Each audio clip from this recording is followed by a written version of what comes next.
আমি নিজের জীবনে ভয় বিশেষ বিশেষ জায়গায় অনেক ভয় পেয়েছি। সেই জন্য আমি খুব ভালো করে বুঝতে পারি মানুষের কষ্ট, মায়েদের কষ্ট।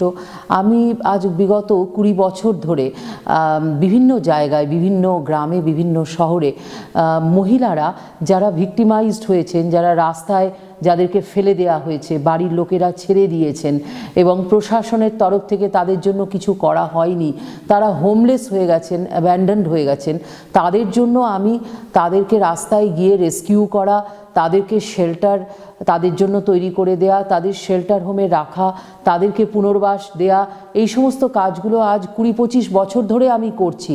এই কাজ করতে গিয়ে আমি বারবার দেখেছি মায়েদের এবং মেয়েদের ভীষণ কষ্ট। মেয়েদের যেভাবে এক্সপ্লয়েট করা হয় সেটা কিন্তু আপনারা ভাষাতেও বুঝতে পারবেন না, ভীষণভাবে টর্চার করা হয়। আমি একটি মেয়ের কথা বলছি, আমার জীবনে ওর বিশেষ অবদান রয়েছে। মেয়েটি যখন আমার কাছে আসে, আমি যখন তাকে রেস্কিউ করি, তখন কিন্তু সে কথা বলতো না। তার নাম আমি দিলাম ইমলি। কেন দিলাম?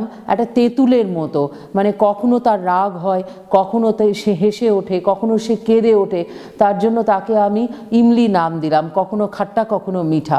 এবং এই মেয়েটি, আমি গত 20 বছর ধরে এই মেয়েটি আমার কাছে আছে, কিন্তু মেয়েটি কিন্তু কথা বলতে পারে না, মেয়েটি কথা বলে না, শুধু তার চোখটা ঘোরে এবং চোখ দিয়ে বুঝিয়ে দেয় যে সে কত ভয় পেয়েছে।